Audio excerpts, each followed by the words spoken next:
Huh? Yes.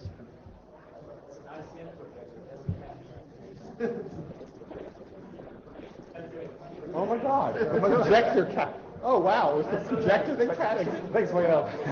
They don't tell you. They already implemented this. Man, this ICN stuff, it really sucks. Still working on ICN routers? Oh man. All right, there's a lot of exterior noise. Could we close the door since it is right on time? So good afternoon, everybody. This is the main meeting for Icnrg for IETF 92. We're the chairs, Woody Odelman, Dave Oren, Dirk Kutcher. I see a number of new faces in the room, so welcome. I hope you find this interesting and rewarding. We have our general administrative stuff to deal with first. We'll try to get it out of the way as quickly as possible. But in order to do that, we need volunteers quickly for note taker. Blue sheets, starting one on each side of the room. Please make sure they come back up when they reach back. So we need good meeting notes. It's not really difficult. We're basically blocked until somebody steps up. You can't be one of us. No, it's right. It's always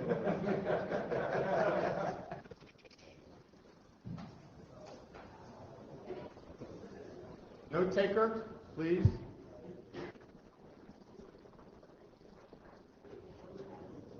If you're willing to do one of the 2 hours, put your hand up and we'll see if we can get somebody to get through the second hour. 2 people, split the work.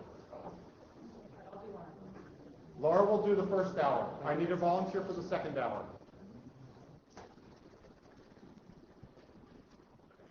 Cedric, you got off the hook yet on Sunday? Oh, Laura just picked up my stuff. No, but pushed out something, Laura, and I then she stole it from me. Yeah, I don't think so. Come on, folks. The clock is ticking. We have a lot of stuff to do in the next 2 Well, hours. I'll do the first hour since I'm taking the notes. Yeah, but we need somebody to volunteer for the second hour. Come on. It's fine, I'll take both hours, but if you don't like the notes, I don't want to hear about it. That's a deal. Deal. Thank you. that's a lot. Okay, let's move on. Quick notice, we are operating under the IETF IPR policy, so please make yourself familiar with that. I won't read out to you now, but please check it and be sure. For those who are new to this, so we have a mail list, feel free to subscribe.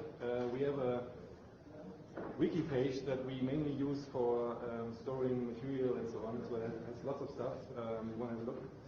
We have a note taker, thank you Laura. So this meeting is going to be streamed, so use the mic in case of any questions. Is there anyone on Java by any chance? Nope, okay, too bad. So as Dave said, we have a pretty full agenda, and we have quite some progress on our documents. I will just summarize this for you in a second. And then the plan was to hear from Jan about the Green ICM update, right? We have Mac Chen on model-driven protocol and platform for ICM. We have Neil on NDA-based architecture for optimizing connectivity in social networks. And then we want to have some discussion with you on next steps, next topic for the group. So you may have seen that we had some discussion on the mail list, so you want to continue on that. And so for the very end, we reserved some time for the protocol format discussion, which had been going on for the past meetings. So this normally takes long or can be unbounded, so we moved it to the very end. So with that, what? Are we going to make sure we get to it in case we run out of time? We'll do our best. Yeah, we get to it, that's for sure. So with that, are there any requests for changes, additions? Yes. So Emil, I think wanted it a bit earlier, his talk. Would it okay for everyone else if we move Emil up? Okay. We put them back here. Then let's do it. We actually put them in the audience.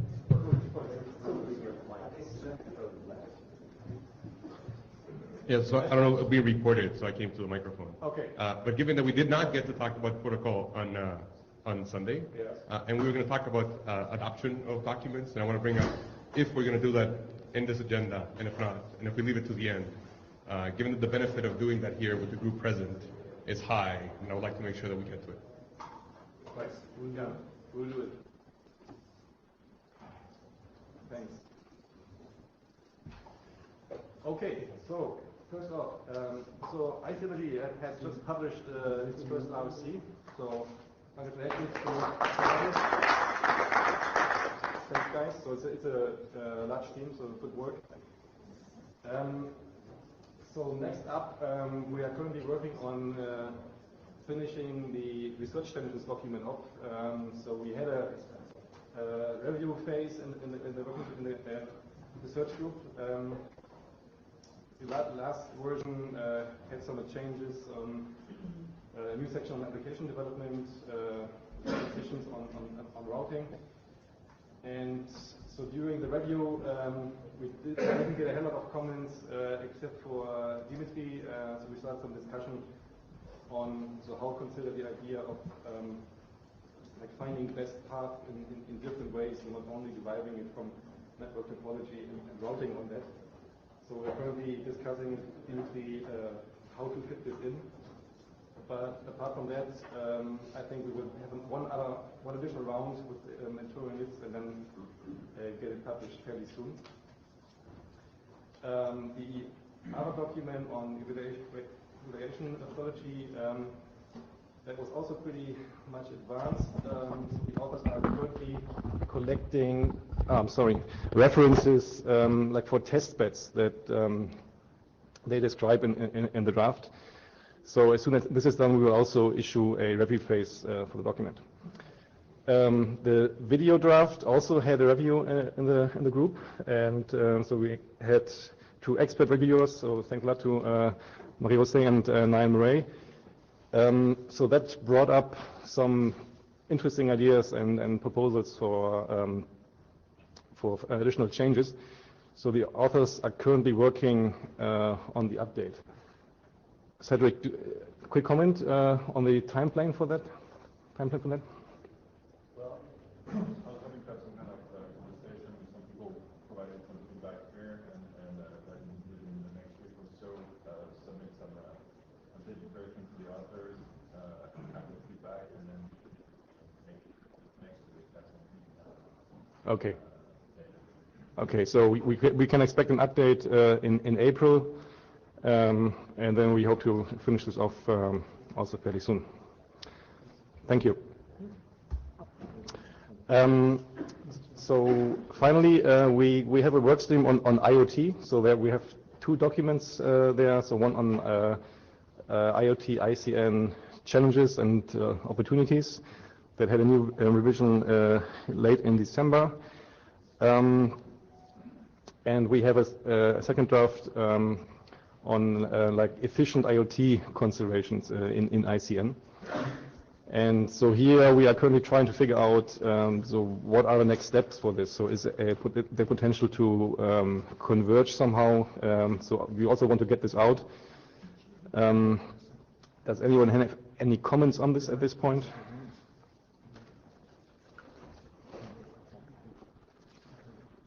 Okay.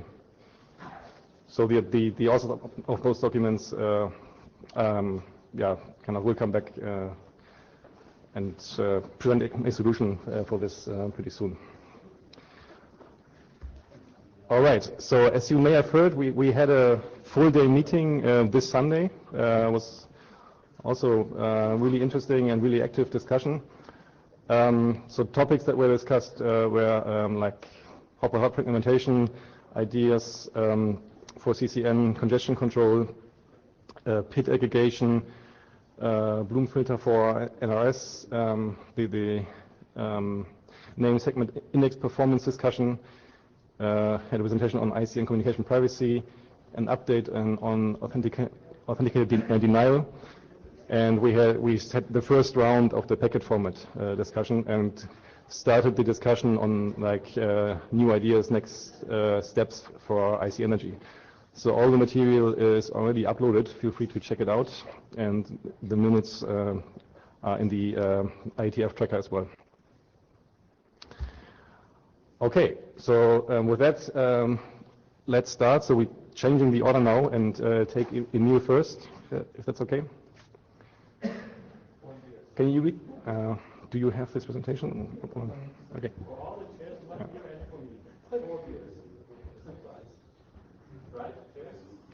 Yeah. Do you want to use your laptop by any chance? No, I think you have this. Yeah, give him a second.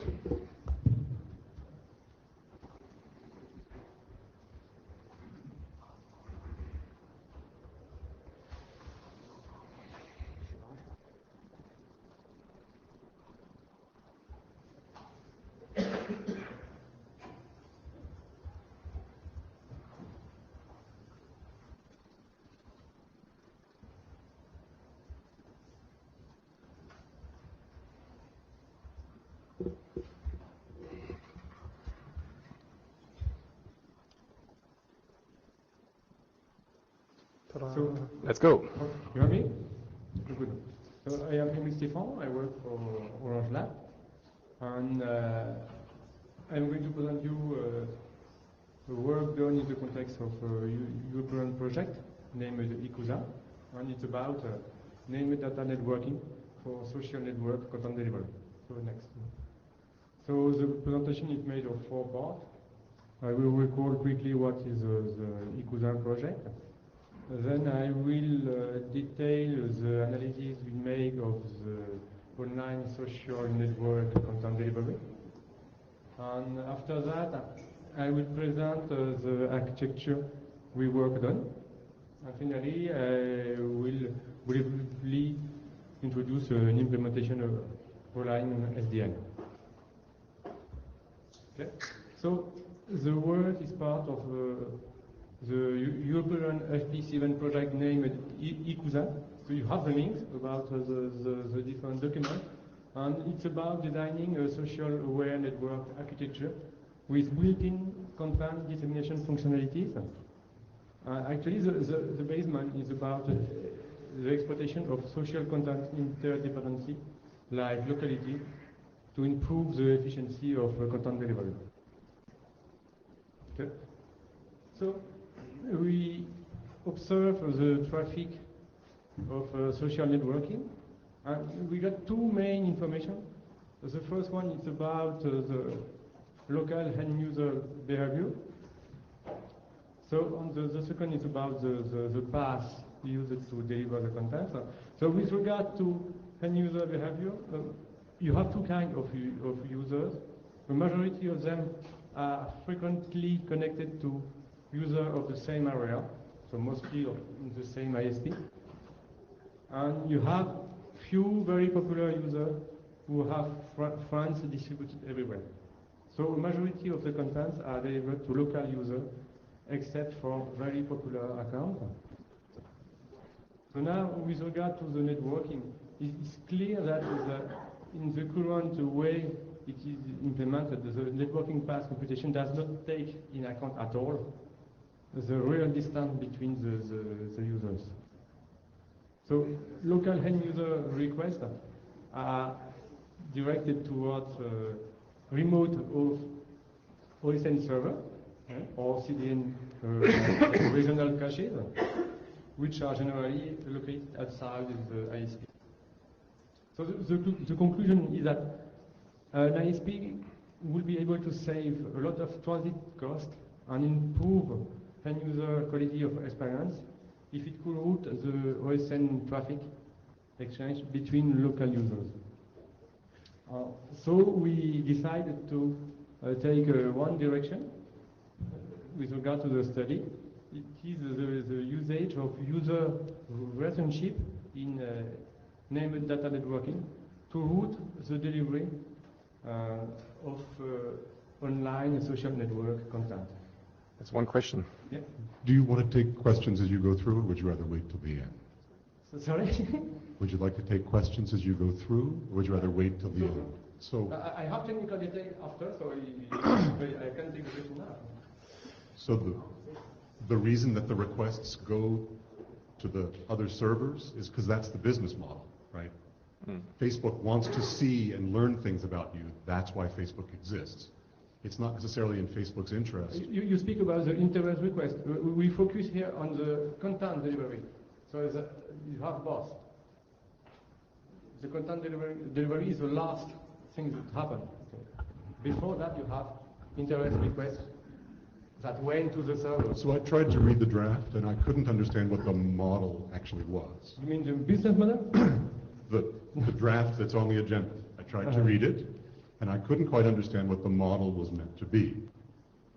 If the information has to go to the CDN, Okay. how would the CDN tell someone else where the... Right, most of the content is small and ephemeral. It's 13 words that say I'm having lunch now. It's the first version of the draft, and I think there are some interfaces which are missing.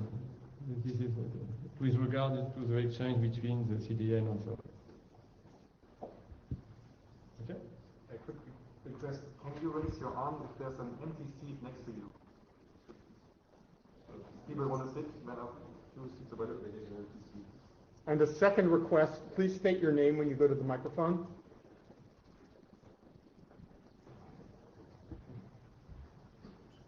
So then we make some simulation and we make the following assumption. So we limited the network topology to 3 levels. Sorry, a third request I just saw here. Please, from the speaker, just stay in the pink box. In. We have a very dumb targeting computer. I'm really sorry. So the second assumption, we consider that the requests from the end user are about content of the same size, just to ease the computation. And then we have two content size, 10K or 30K. So we make another assumption that at the network level, the routers have the same cache miss probability on the same cache size. So then there are another ratio that we use in the graph later, the ratio of user requests that can be served locally. And we define a local region as something made of only 2 hosts. So here is the first graph.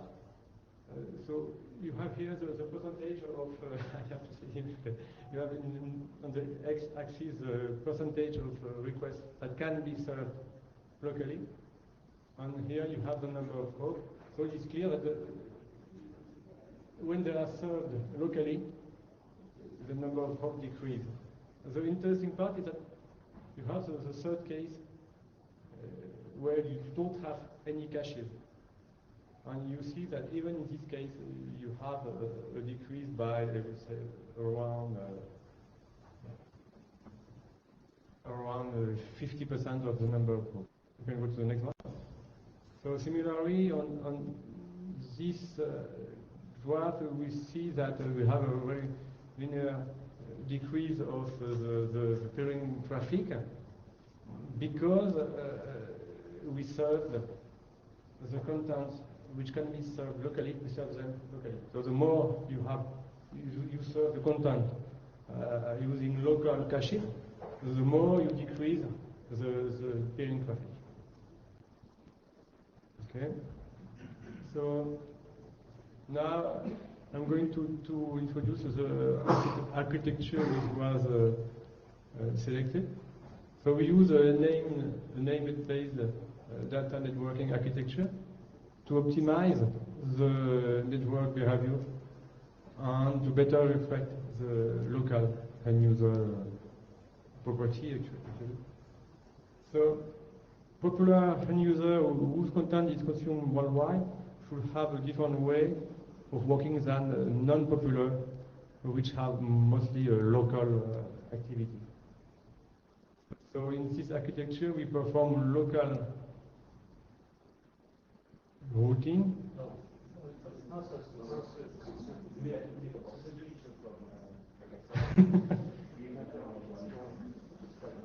So, as I was saying that we perform local routing for between end users who are in the same area. So the locality is defined as a max of 2 hops. So we are going to see that on the and then we use a SDN centralized controller to push the route in the level 1 and level 2 routers. So next one. So this is an animation. You will have many events arriving. So yeah, in this case, we show the name we are using. You have the name of the application, then the user ID and the content ID. This is very simple. So, and so the first event is the fact that Bob is I don't know, Joe. I think it's Joe. Joe is connecting, and then something happened. Is that the server informs the controller? Yeah, you can push on it. Yeah. Nothing happened? Yes. Okay. So we have the OSN server which informs the NBN controller. And then the controller compute the places where you have to push the local route. So if you want to so on this area, because Joe is there, so the algorithm is very simple. You count 2 routers from Joe and you put the local route to be able to serve it later. Okay, another one. Okay, another one. Wow. Not for me, I didn't watch them. So now it's very intuitive to understand that these routers are able to route any request between the users co-located there. So I think that after you have Mary, which is looking for Alice. Yeah, Joe from the content. Yeah. And so the content is going up to the OSN server. So perhaps this answer your question. No. Okay. Okay. And next step, yeah. Okay, so the video is pushed there, yeah? And then that's it. Okay. This is the same explanation. Then you can go to the next one. Yeah. So here is the next step is the routing between co-located user. So Alice connected to the network and she requests Joe content, and then something happened. If you push on yeah. So the interest from Alice is going in the network, and then okay, and it's going to be served locally as the route about Joe was pushed in the previous steps, even if the information about the video number 10 is already in the OSN server. Okay, next one. I don't know. Okay. So this is I choose to explain only this use case. It works for popular user too, but it's much more. It was much more classic with popular users that with users served locally. So in this case, we can see that Joe is serving directly the content to Alice. And so the content is going from Joe to Alice. If you continue. Yeah? Okay. And optionally, the nodes are going to cache these contents. So you can continue to click. So then, after that, if Bob is looking for the same, I think it's Bob, I didn't see. If Bob is looking for the same content, it's going to be served directly by the router it is connected to. And he continued to okay, here's a request from Joe. It's served directly because the content was previously cached. Okay? So, you go and go to the next, it's just the explanation. So in the implementation, we choose to use a centralized controller at SDN. So we set up the default route to the OSN application. So if there is no local user, the routes are going directly to the OSN server. There's nothing very new there. And the feed is directly configured by the centralized controller. Okay. Well, of course, there are different algorithms to manage the caches because you have a limited amount of size in a cache, and we all know that it's going to be full very quickly. So you have a policy to remove content from the cache, like threshold, to define to quantify user popularity, and then you have timers to remove root from the file too. And then you have more tricky stuff about space and time, sharing and activity. That's it. Okay? Okay, thank you. And you? How much time do we have for questions? Well, 5 minutes. 5 minutes. Hi, Marie-Josée Montpetit, MIT. What is the difference between your scheme and a peer-to-peer distribution model with super peers? Well, actually, I choose personally to show this case where the content is served locally from the terminal. Yeah.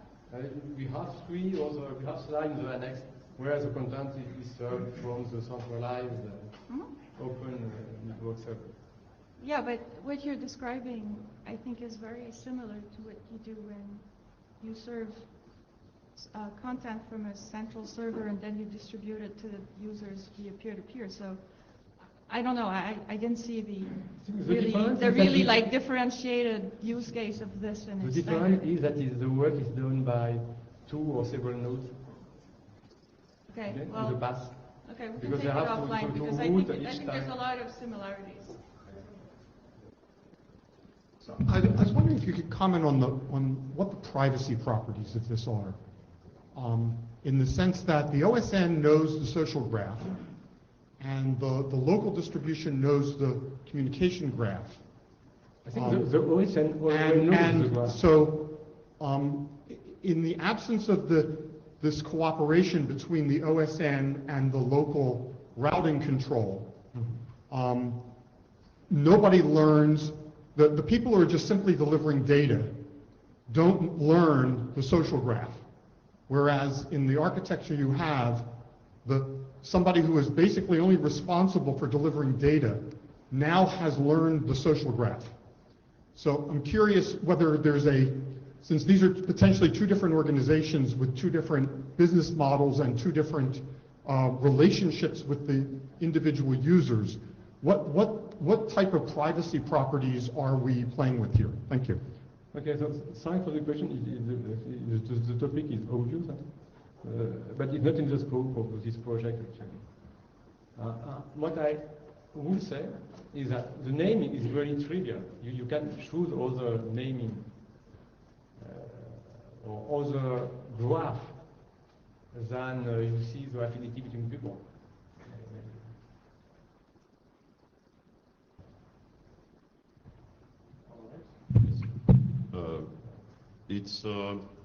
I think I like the presentation from the fact that it opens a key question in terms of where the request actually to ask for a redirection should be initiated.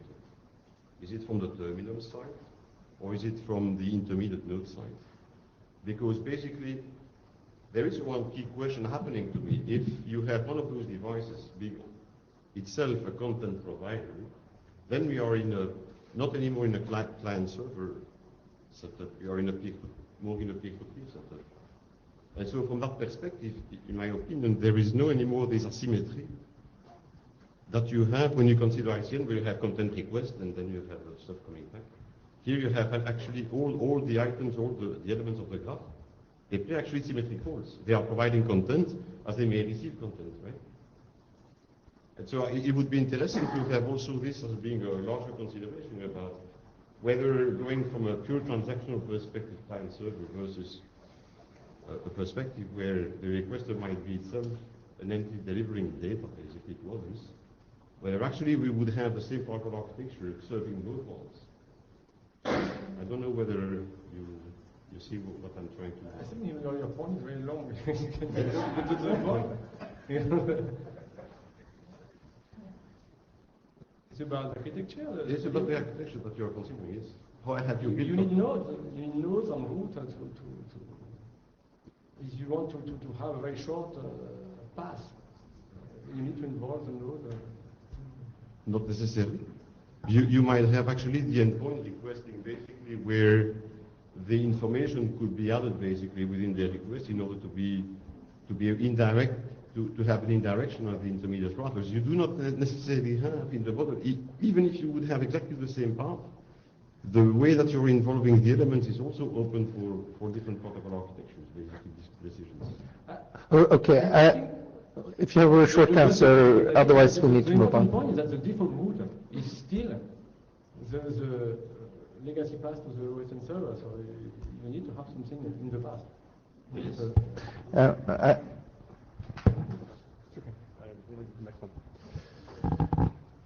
So can you clarify that offline? Okay. Yeah.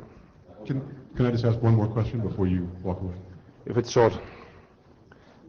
There's one more question from Mark. We should move on.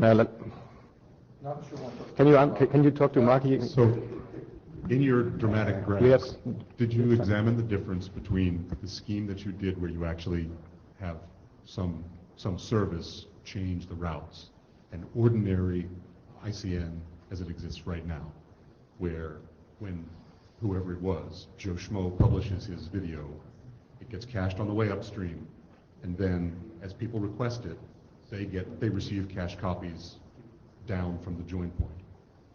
It looked to me from what I saw in the topology you showed as if that would have been very largely the same effect, with no SDN component, with nobody monkeying with the routes. It simply would have happened opportunistically. Did you compare that as well?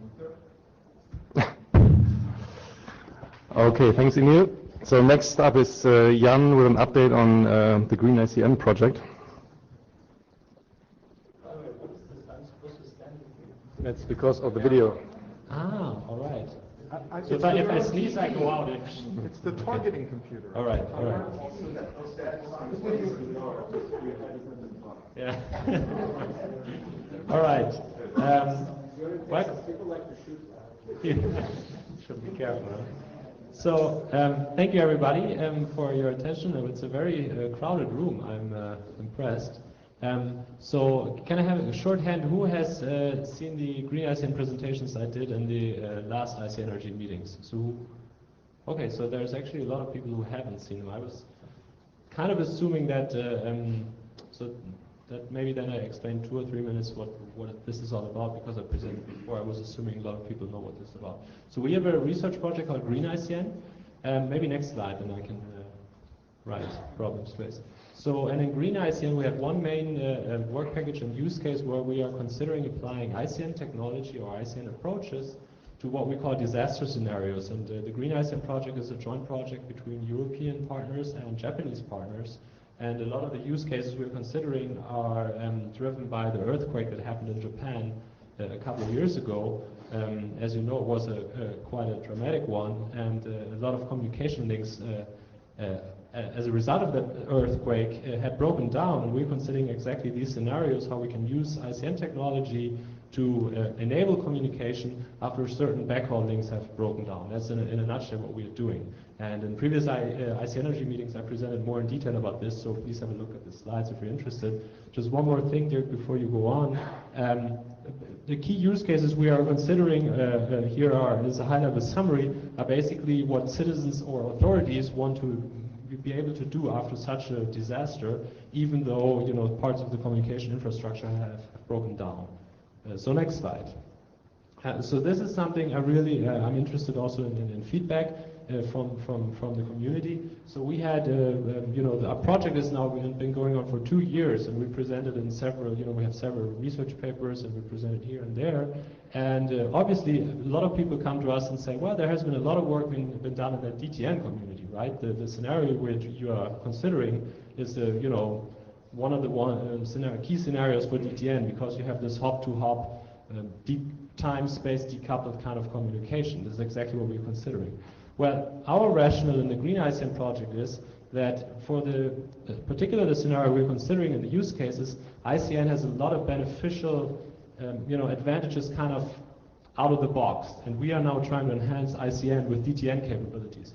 Obviously, you could also come and say, okay, there's DTN approaches, and you could enhance them with ICN capabilities such as caching, multicast deliverable, and so forth. And people are doing that. There are research papers out there. We're not saying that's wrong. We are just coming from the ICN, perspective, and we're trying to enhance ICN with DTN features, so to speak. And here is a list of why we think that this is a good way to go forward, and why ICN has some key, out-of-the-box benefits, such as multicasting, such as built-in caching. And one of the key things we also think is we want a solution that works before and after a disaster. And many DTN approaches are for particular DTN scenarios. By enhancing ICN with DTN features, we would have something that works in a regular network, and then when a disaster happens, it would work just as good. But if somebody wants now or later on wants to comment on that, I'm happy to discuss this further. So what I want to do today is, we have a couple of drafts, and in the first slide you saw these drafts, and in the previous meetings I presented more of these drafts. What I want to do now is, we are in the middle of the project. We've started to publish some research results, and I want to give you an overview of all the activities we're doing. So this is a very high-level overview. It's a big project. We have 12 partners. I'm just giving you a glimpse of what we're doing here and there and some of our publications. Please. So one of the things we did was we enhanced ICN with the concept of a data mule, something that's very common in the DTN community, of course. And we developed something what we call ICN data mules. One of the publications we had a demo at ICN. Who was at the ICN conference last year in Paris? Right, so I hope that some of you got a chance to see that demo.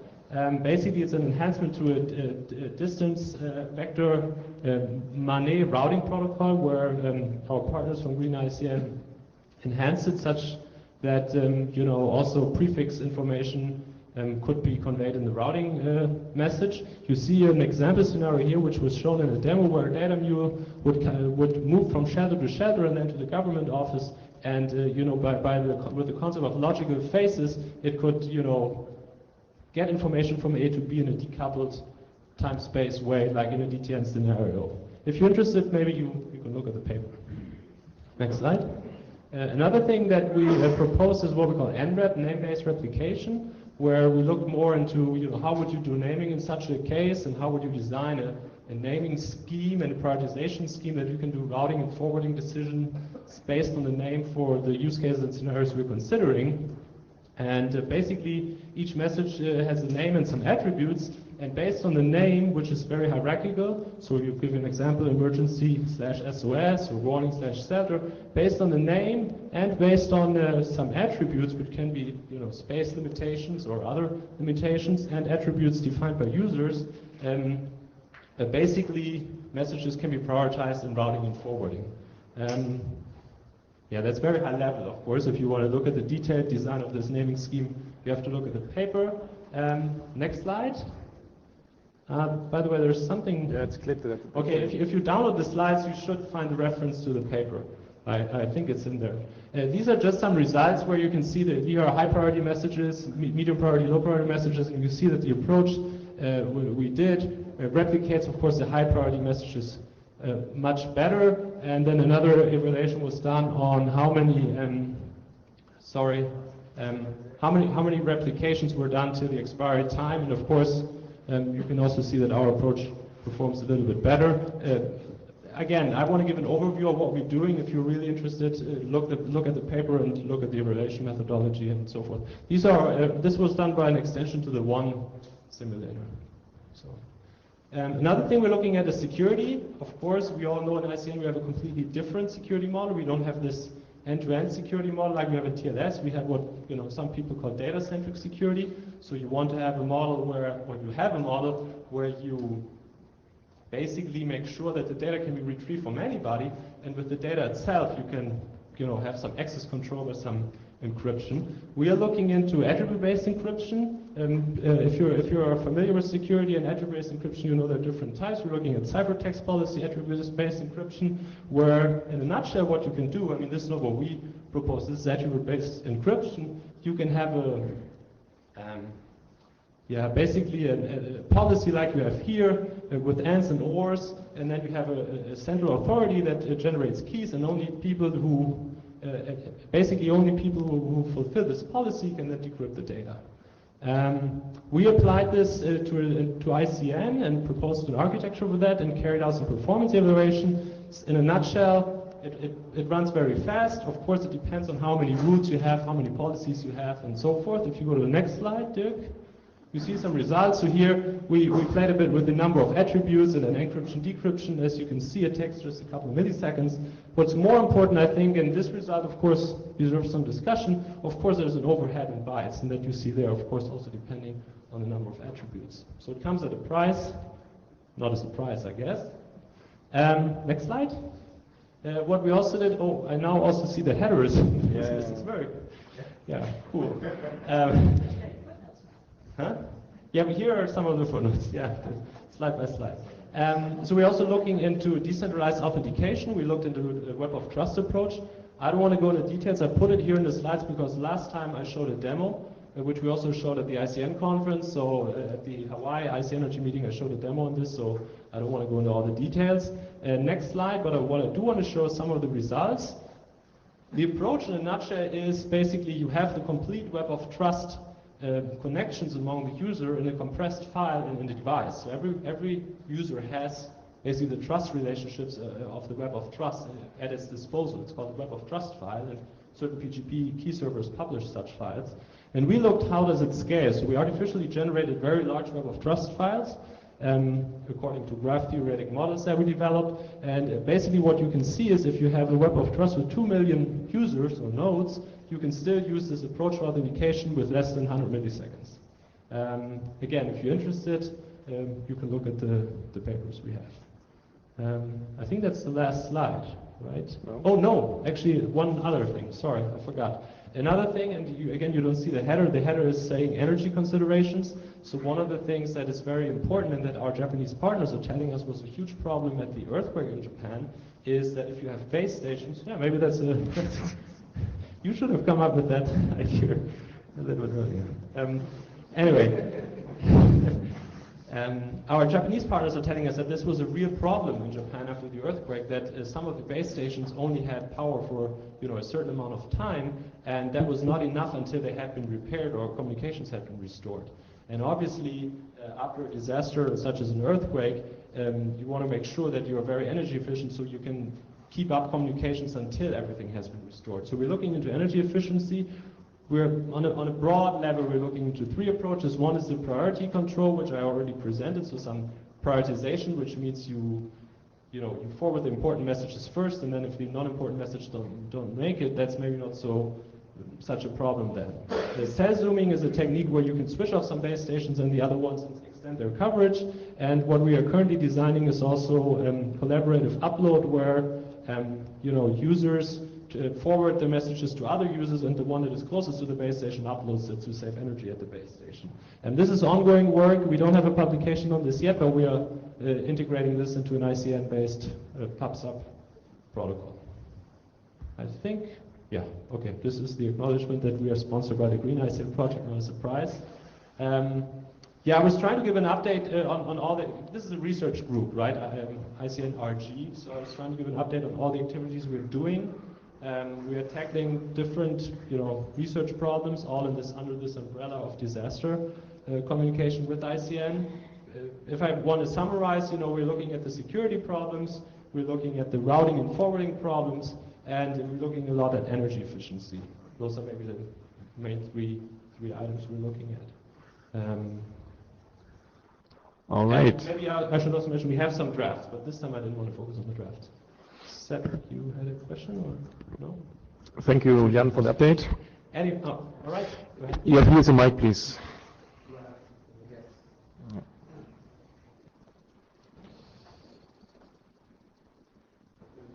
question was based on that graph that you showed 2 million users. Can you just go to that graph? Sure. Which one?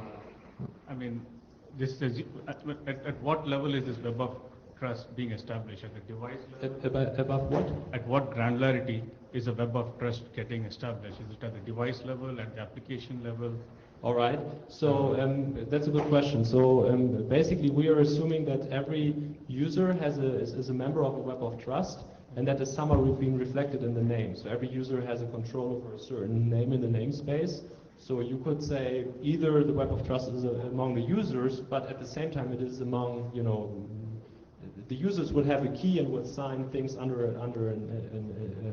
would sign content that they publish under a name that's under their control, right? So you would retrieve content from the ICN and you want to verify then the signature, and to do that you use the web of trust. So basically you use you want to verify the public key or the certificate of the publisher of some content.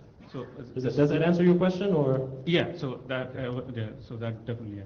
The other question was so this model has been tested with a disaster scenario that you're considering where there are islands of network and then we can rejoin. So what is the routing model? It's mostly flooding kind of thing? Or? So yeah, so that's another good question. I presented different, single solutions we are investigating.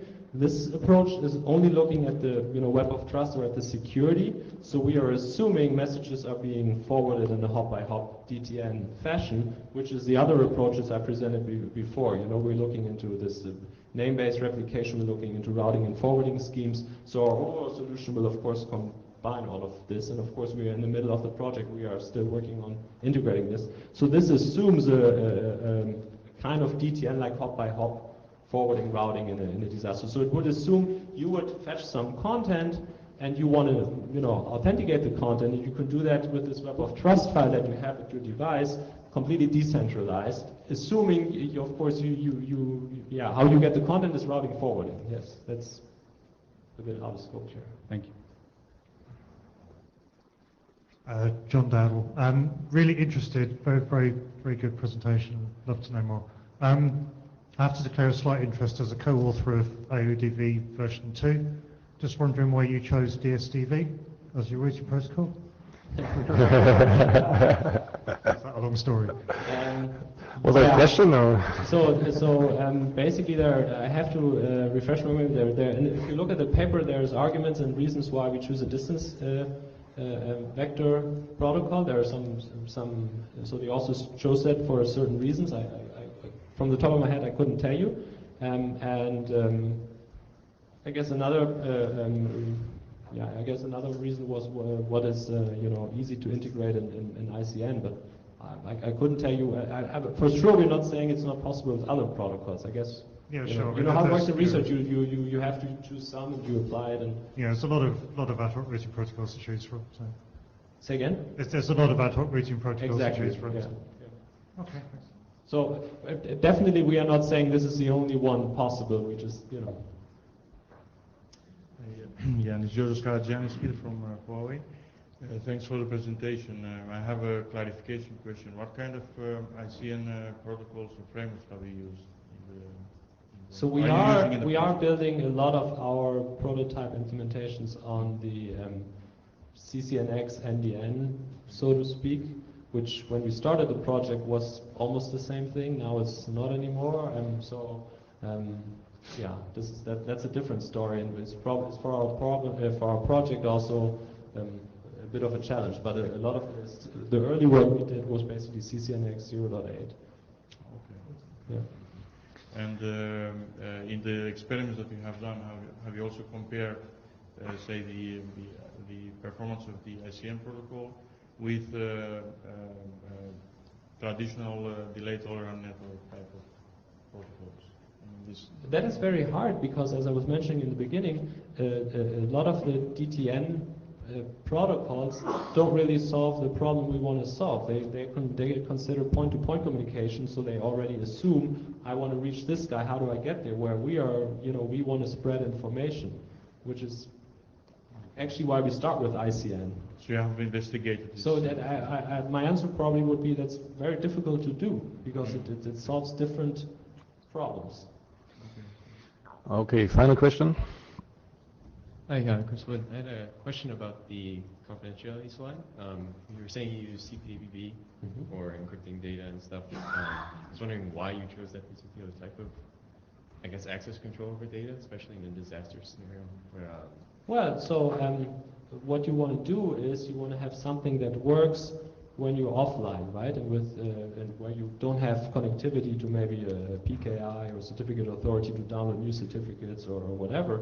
And what ABE gives you, or also identity-based encryption, which we're also considering, I didn't have a slide on that, is you have the ability after, some trusted party generates everything, and then maybe you're offline completely, but you can still encrypt something that you can say only the chairs can read it and people who live in Dallas. Because for what I think you can encrypt it in that way, and you can be sure that only those people can decrypt it. No, yeah, I get that. Okay, sorry. I just asked, suppose a new user wanted to somehow get credentials after the disaster happened. Well, that doesn't work. That's an open research challenge to include it in anonymity in that respect. No, we are assuming, also by the Web of Trust approach, by the way, everything works, disaster happens, and then you have kind of a status quo, and whoever had then the master has the credentials from the trusted authority, and everything can encrypt and so on. Okay. So you're not adding users to that, or Okay. Another question about the performance results for the encryption and decryption. You said you plotted it as a function of increasing number of attributes. How did the tree scale, like the tree of that particular access control policy? Was it some very flat tree? The tree? Well, if you go the Boolean formula. I couldn't tell you from the top of my head. I don't know. This was done by our partners from the University of Rome. Okay. I can, if you send me an email, I find out. Send me an email and I forward it to our partners. Sure. Yeah. But by the way, that holds for any question you guys might have. Just send me an email. We get the answers. That's all. Thank you. Okay, and there are links to papers in the presentation. Yes. Okay, thank you very much, Jan. All right. So Thanks. next will be Mark Chen on model-driven platform and protocol for ICN. Hello everyone, my name is Mark Chen. I'm thanks to Icnrg and Cheers to give this chance to present this model-driven protocol platform for ICN. Okay, here's the content of the first presentation. First of all, we have give some introduction to the problem with current zero protocol, and then we'll introduce the model-driven protocol and the platform. Finally, we'll give use case that is based on this model-driven protocol, how to use this platform to support the ICN use case. Okay, first of all,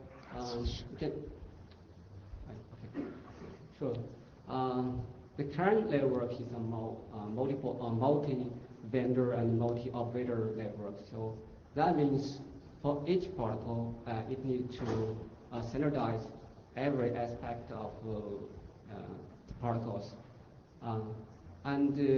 With the development of networks, there are a lot of protocols comes out, and there will be more requirement and new protocol will come out. And based on some experience, for each protocols, you will take 2 to 5 years to standardize, and even take long period to deploy in the field. And with the expansion of the protocols, it will make the device and network more and more complex. Next slide. Okay, there's another issue about the protocols. As we know, the current protocol follows a funnel style architecture. That means every protocol has a relatively complete and independent architecture and has its own mechanism for all everything. Although they may have similar functions, for example, the label discovery, information exchanging, reliability, OEM, and security. The pros of such design is that the protocols are decoupled each other and can operate and evolve independently. And the cons for this design is that it will introduce duplicate functions because each function will invent everything for every aspect of the functions. Okay, there's another issue about this current routing architecture. As we know, the current router, this is also somewhat complained about. The current router is a closed box, both for device. Both the hardware and software are provided by a single vendor, and it will take a long time to upgrade to support the new functions. And also, the current devices provide limited open interfaces. For example, we can use the CRI, SMP, LedConf to do some programming to the network device. But such interface is limited because there are a lot of different devices in the network, and from these different, they will have different interfaces. And even for the devices from the single vendor, different version will have different interfaces. So such situation will make the application development very hard to develop the application. And also the current platform cannot support integration with third-party applications, and cannot support customization and secondary innovation on this side. So to think in another way, can we have a basic generic protocol platform with the following characteristic?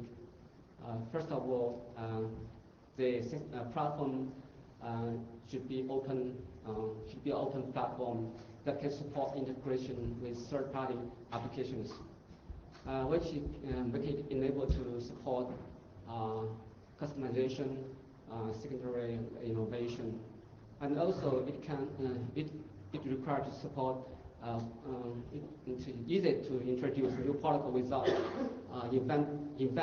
inventing everything about protocol. For example,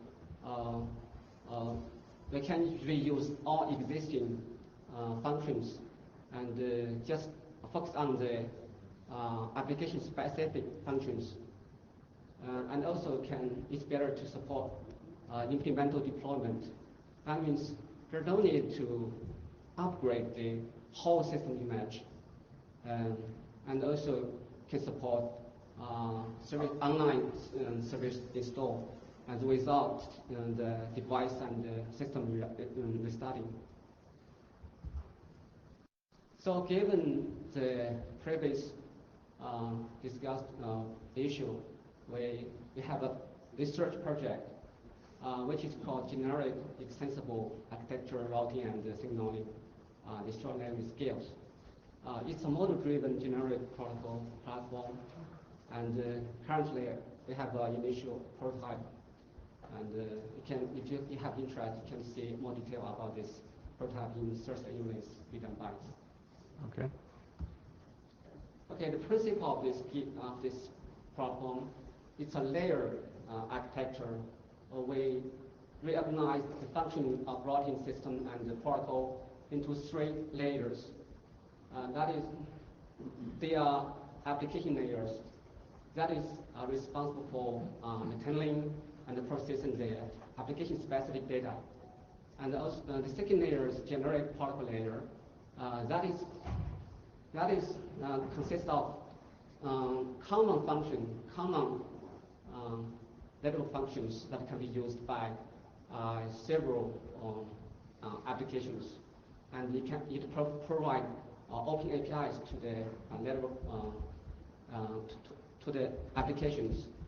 The third layer is hardware layer. It is responsible for containing and processing the hardware-related states and parameters. So with this architecture, to add a new function or add a new services, it's just like to develop and install apps on a mobile phone. So here's an overview of this platform. So you can see that the gears is just like it's an open platform.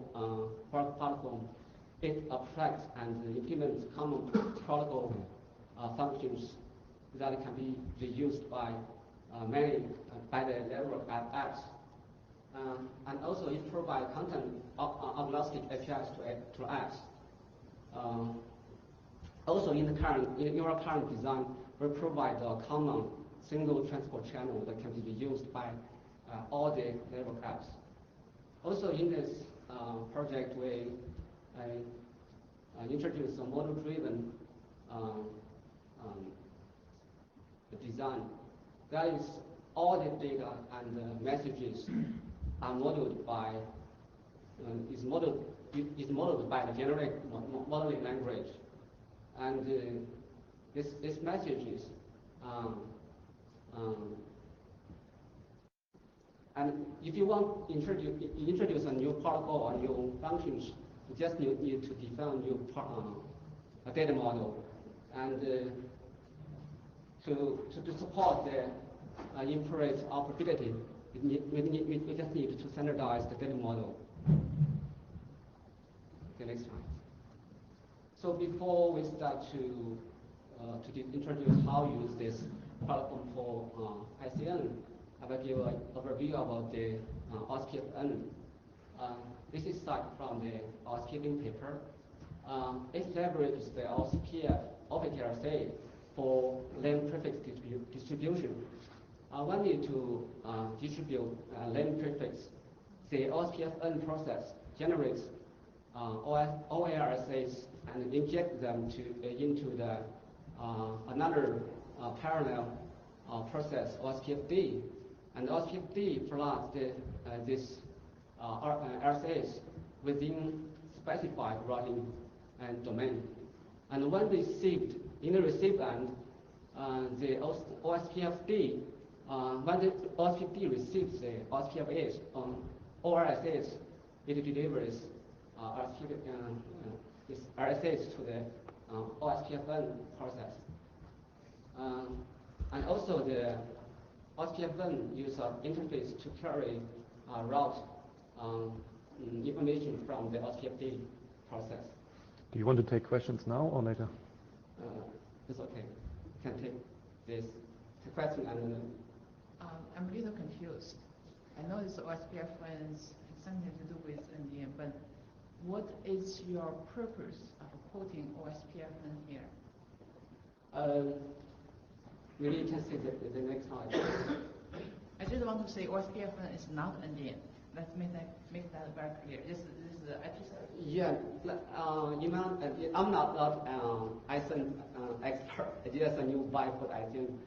Here we just want to use the ISN. This is not ICN. That's what I want to say. These are our work, so I can say that this is not ICN. Okay, sure. I just want to make that clarification. Okay. This is a purely pragmatic, quick and dirty way to get our testbed running. So we borrow the IT. Okay. Yeah. So, I think it's just an example how the Gears platform would kind of use it in this way. So Yeah. this is an illustration of how IT is working on the not IT. I want to make that very clear. okay. So here is how we use this platform to support the OSPF-FM, not ICN. So in the original design, the OSPF-FM will have interface with the OSPF-D.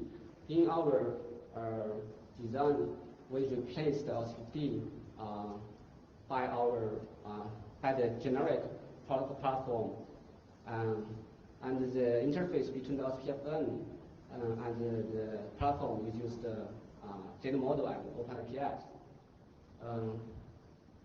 With this design,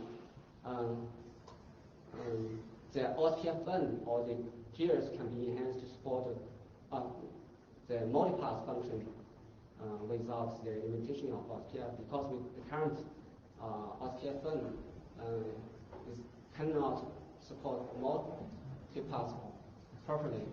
We need to some static configuration to support multipass function. So there are two options to support this. The first one is that we can enhance the OSPF-N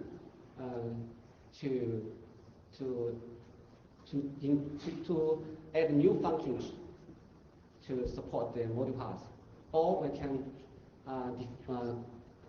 introduce or can you enhance the platform to support these multipass functions that can be used by the OSPF-N.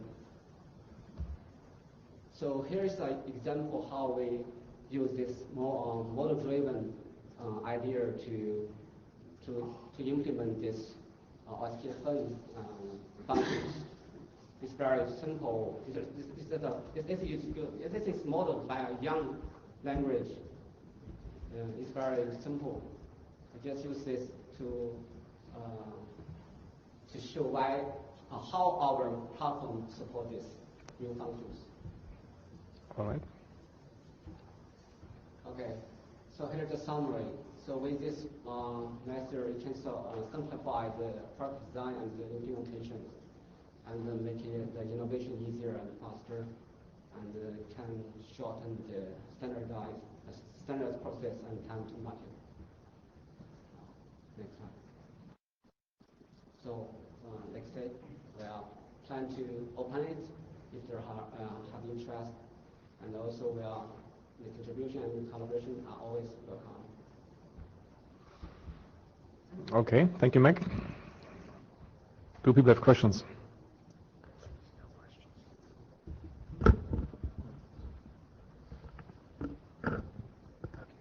Okay, thanks again. I just want to add, the OSPF-N run on PRE panels, how can it be ICN? I mean, it's not the right thing to do this as your illustration. We can talk more about Yeah, George Karagianis.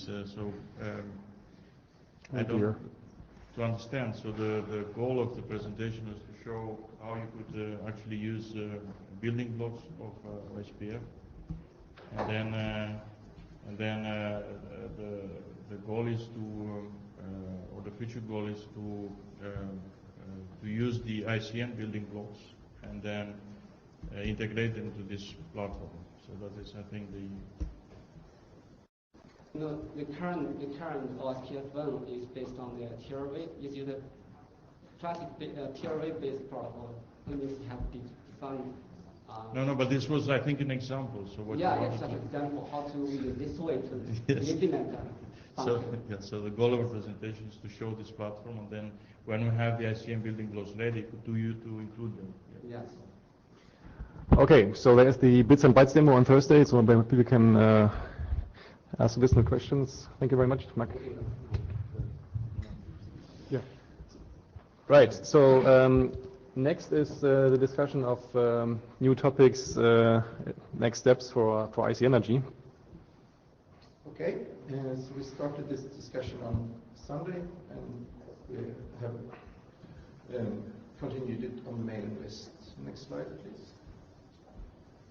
And these are the proposals that came up during the Sunday discussion, and it's we have this topic on how do we do metrics in ICN? What are the specific things that makes it possible for us to compare different ICN approaches and implementations and so on? And also, in particular, is there a class of metrics that can be used for routing, for finding the best available copy, which is quite a difficult problem, especially when you have the option of, like in ICN, to go out over multiple interfaces. You have a Bluetooth interface, you have a Wi-Fi and a 3D interface, and what are the costs and pros and cons of doing requesting on one or more of those interfaces, and how do you make those decisions? And for that you need some sort of metrics.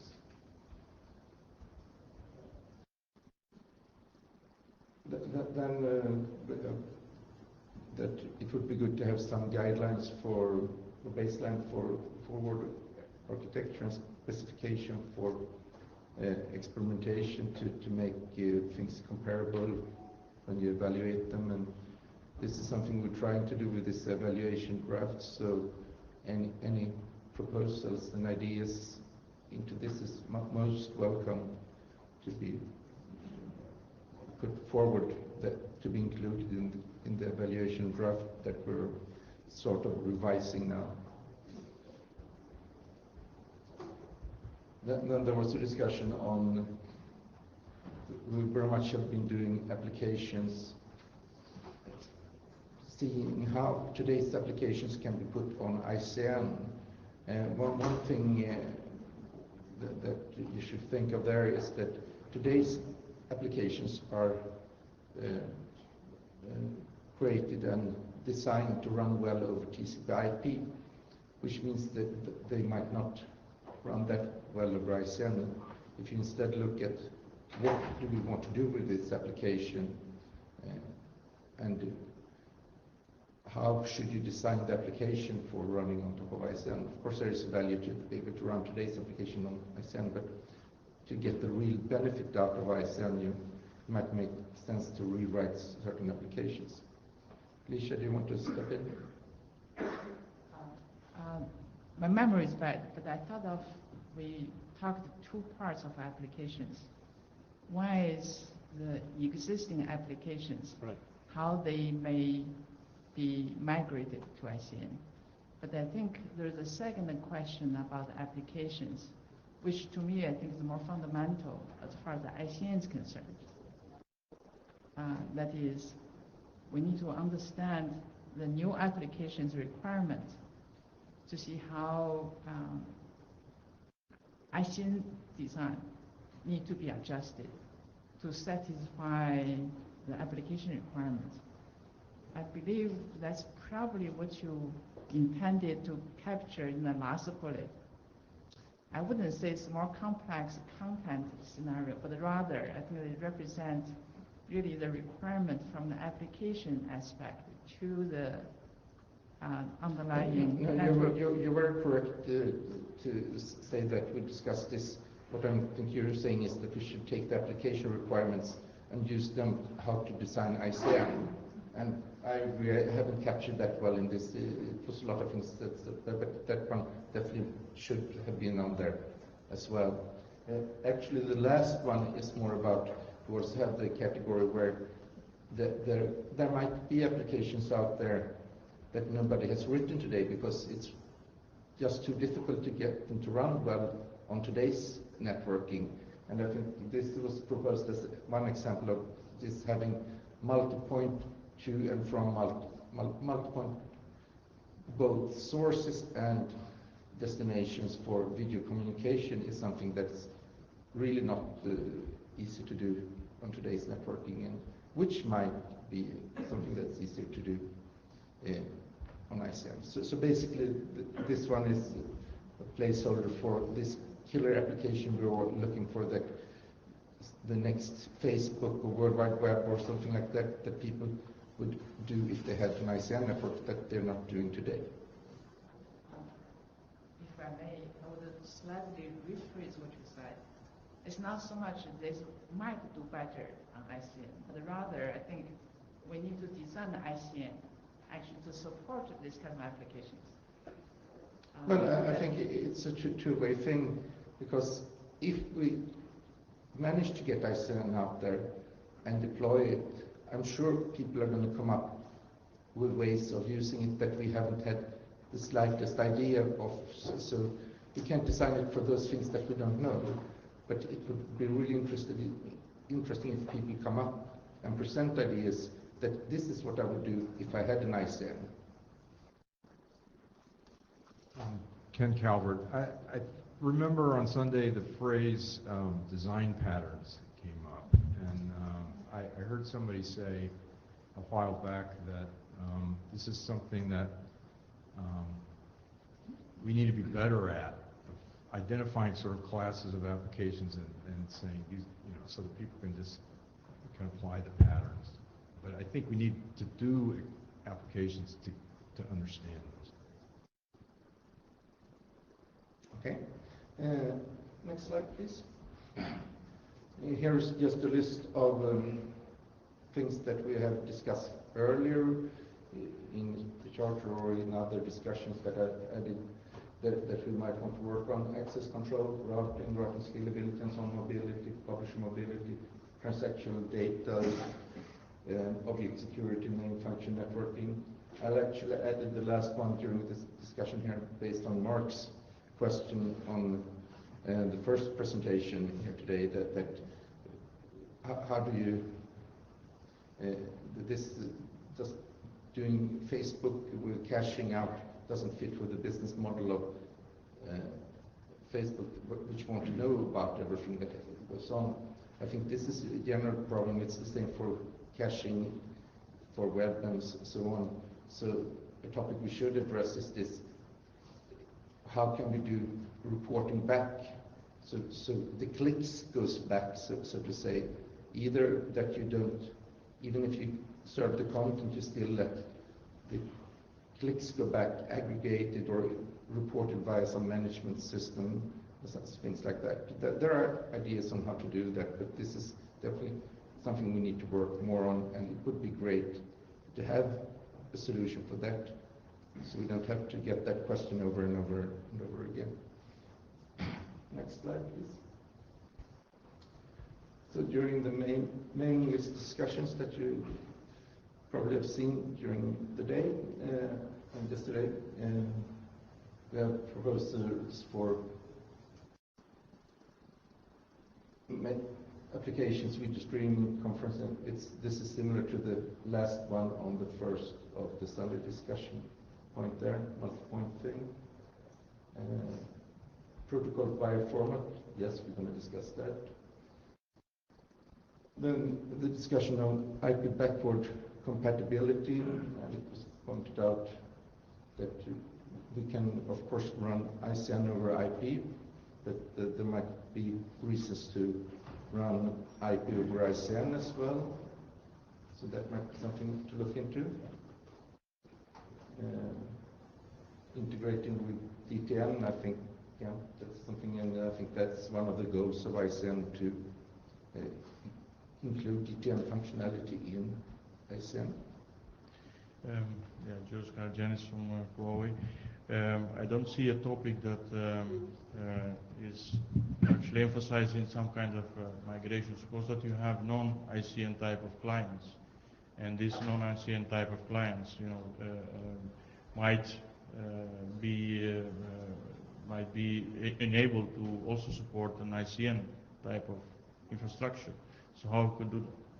Well, that's certainly a topic, and I think that was mentioned. Maybe it's not captured well here, and by any means, these are not an exclusive list I'm presenting here. This is just what we have gotten so far, and I'm not trying to answer them now.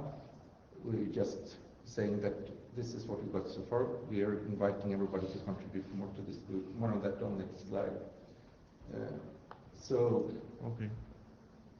We're going to continue this discussion on the mailing list, and then the decision on what we're going to put our effort on, that's really up to you, because this is a contribution-driven thing. So what people contribute and work on is decided by the people participating.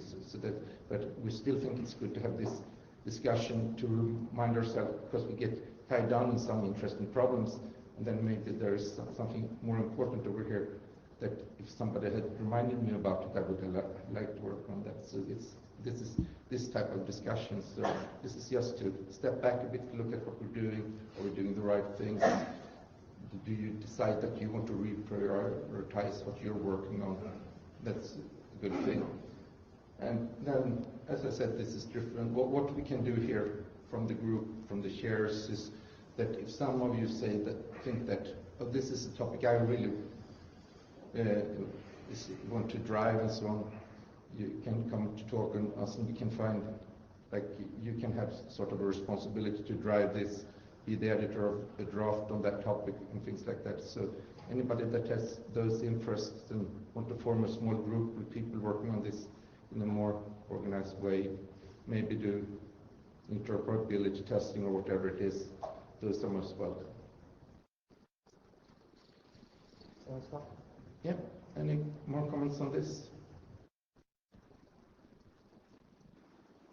Yeah, John Dale again. So in MANE, the routing protocols, which are currently either finished or nearing completion, all have support for metrics, but not just bandwidth latency, stuff like that. We can have arbitrary metrics. So if you, in ICN, you come up with some other metric which you want to use as part of your routing strategy, that can be pushed into the newer routing algorithms which are being used in MANE. So rather than using I'll bring this up again, DSDV, which is 20 years old, I'm sure if Charlie Perkins was here, he'd say, well, please don't use it because there's better things out there now that he's also got his name to as well. But the hooks are there in MANE to do that already, and I'm sure there are some in the fixed networks routing protocols, but perhaps not quite so readily available. Okay. Yes, Dimitri, my name is Dimitri. So the first presentation has bring me two bells actually. The first one is what is the source of the names that you are considering in the ICN system? And actually this question about bringing a social network names actually on top of an ICN system is actually brought this up.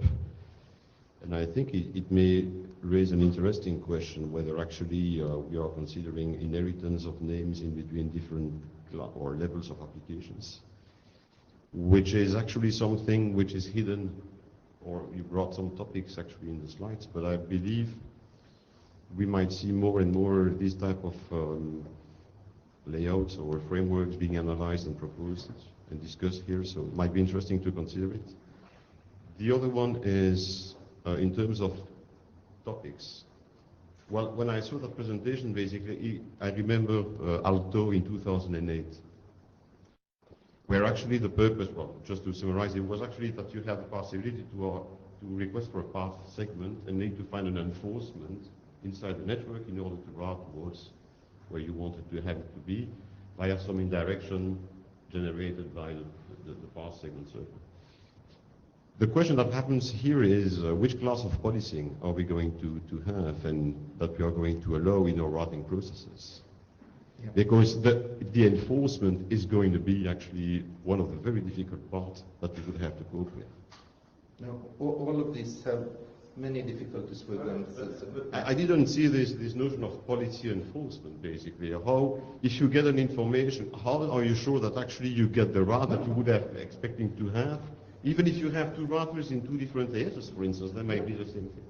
Yeah, absolutely. So I have reflections on both of the last two comments on future work. So in terms of metrics, routing metrics is a subset of all the kinds of metrics we're interested in. So I think the scope of when we talked about metrics, we were talking about all sorts of metrics, right, in terms of application response time, in terms of cache hit rates, in terms of all sorts of types of metrics that could be used both just to measure the system and also to adapt the system, right? And that's not to exclude routing metrics, but I want to make sure people think more broadly about the metrics than just simply in the context of routing. The second thing, and I know Leisha and I and other people a few years ago had this conversation, and it's coming back to the question around the interaction between designing applications to fit the ICN architecture versus adapting the ICN architecture to fit the applications. One of the things that I think people have discovered, and we have already learned, that's actually very different here in terms of developing applications, is the classic application development model is you design some functions, you build some modules, you put them up, and then you figure out how to access them by creating names like URLs to get to the functions of the applications. The ICN model allows us to potentially think differently. And I think we've discovered already in some of these applications, the design of the name schema is not something that you do after you've designed the application. It's something that is a very deep part of the design of the application itself. And this is a way of thinking about applications that is somewhat different from what we've seen in the past. So I think work that explores that whole question about what part of name schema is actually specifying the semantics of the application versus what parts of name schema are simply there, for example, to be able to do efficient routing or efficient caching or other aspects of things. So I think that's a really pretty rich area for people to work on. Thanks. Well, you were getting up, Mark. I put my finger up. So I just want to comment on that, coming back to the social networking thing, because what people have shown that in principle you can design an application like Facebook on top of an ICN network just by this name design. You don't need any Facebook servers, so you don't have to have a business model for how Facebook should survive. There will be a Facebook application on the network where just the people that are contributing are controlling all the information, and so that's different, I think. So that actually sort of falls into a little bit about what I was going to say. The discussion about applications actually concerns me a lot, partly because, sorry, my name is Mark, because I don't think the IETF typically does that very well. The people that do that stuff typically aren't here. They're in two dimensions. One dimension is the people that run the business. The reason that Facebook exists isn't because it's hard to disseminate little pieces of information. Facebook exists to do something else, and there are business people who can explain to you why they have CDNs. It's not a... So I understand there's a peer-to-peer vision sometimes, but I think that in some ways that comes about because we don't actually have the people here who can explain what the actual functionality and benefit of, for example, redundant CDN infrastructure provides. And I think the other aspect that we don't have very much of is the people that are actually writing the piece of it that you interact with. We don't have a lot of Swift programmers here necessarily, right? We don't have people, someone said, people write their application to conform to TCP/IP, and I don't think that's actually correct at all. I think that there are a few daemon developers or Linux stack developers who understand what IP packets look like, and everybody else thinks of the application in terms of a URL. Okay. I use their WebSockets. I use JavaScript. I use Swift. I use Objective-C. And I think if you're looking at what applications see, what they're seeing are all those things at one level. And I'm not sure that we're going to be great at doing either of the two dimensions of actual applications on the internet. I wish actually that we were focused on providing network services and stopped talking about peer-to-peer gobbledygook. Actually, why don't we have 5 routing protocols under examination so we could be talking about how do you distribute information in the routing so that it can make it into the routers so that they can do interesting ICN-ish things. We're not talking about that. Just one final observation. We are not the IETF building protocols. We are a research group which gives us much more freedom, and we could potentially bring application people in here or cooperate with application people in other groups. So I don't think we can say we can't do that here. But we need to stop this discussion. I think it was very useful, and please continue it on the mailing list and we'll come back to it. So just to wrap up now. Right, so keep sending ideas. If you can also sign up for work, so we'll try to make something out of that. So considering the limited airtime that we normally have at meetings, which brings us to what's happening with the projector. So just quickly, wow. Did someone plug the cable or? Is the power off? Because the bulb, or maybe the bulb burned out. Well, go on, you don't really need slides for this. Right.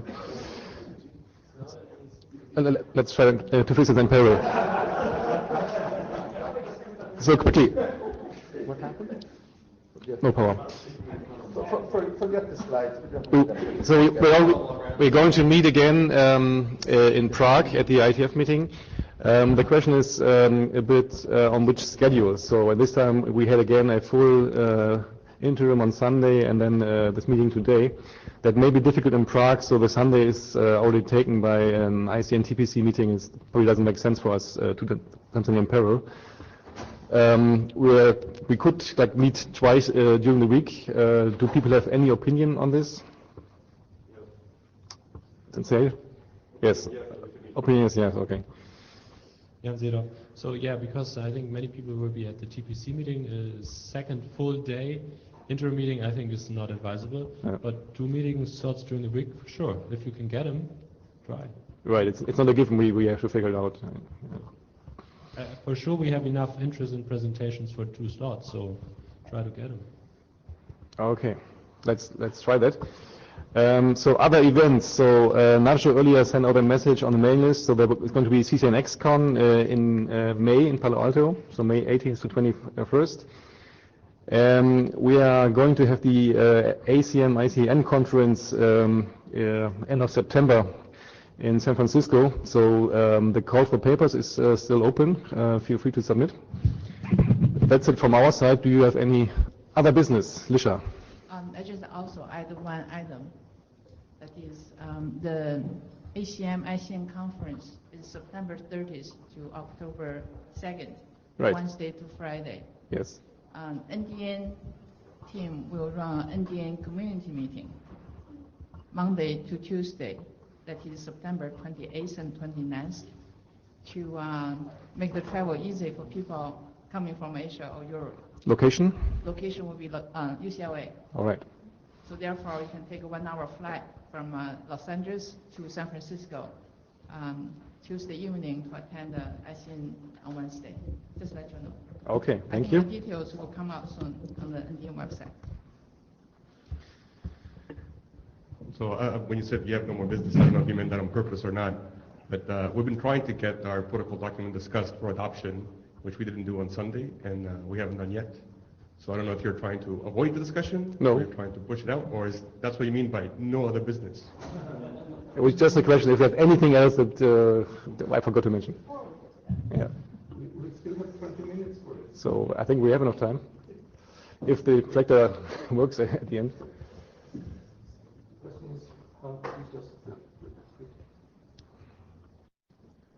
So she couldn't fix the projector? I think we may be getting a new one. Do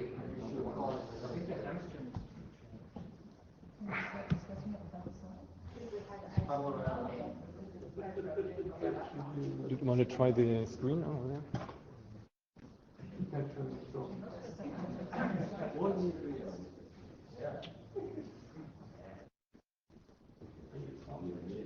There's got to be some karma around this. There's no question.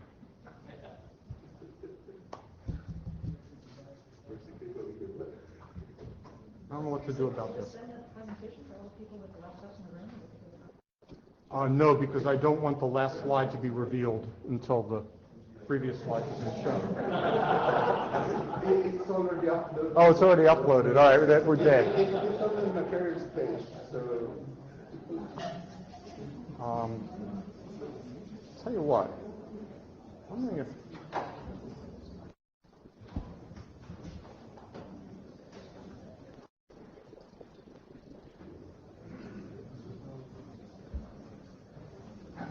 Got an idea. Hang on, just a sec. Where am I?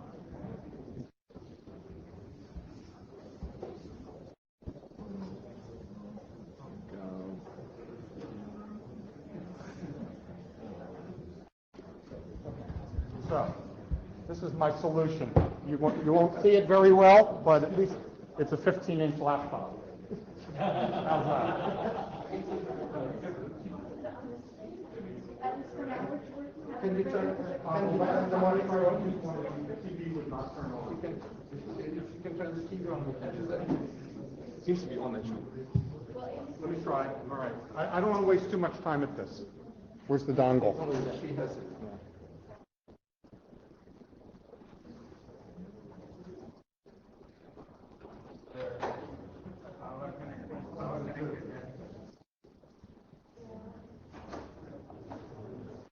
Yeah, this didn't work the last time I tried it. I like holding my laptop up. Okay, you go, you do it.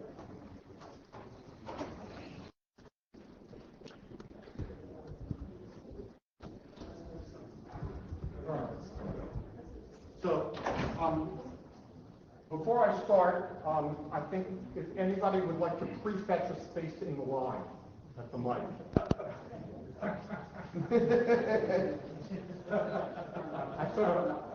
I have a certain amount of prediction as to what's going to happen here. So anybody who thinks they're going to want to say something, you can be sure to get your chance by prefetching a spot in the line. So, we've had a bunch of work on protocol design and packet formats. It's been ongoing for a while. And it's coming up. Oh, wow, let's try again. Need to get the dongle a little bit. Oh.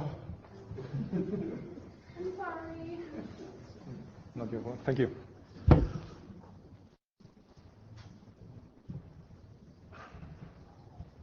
Pray.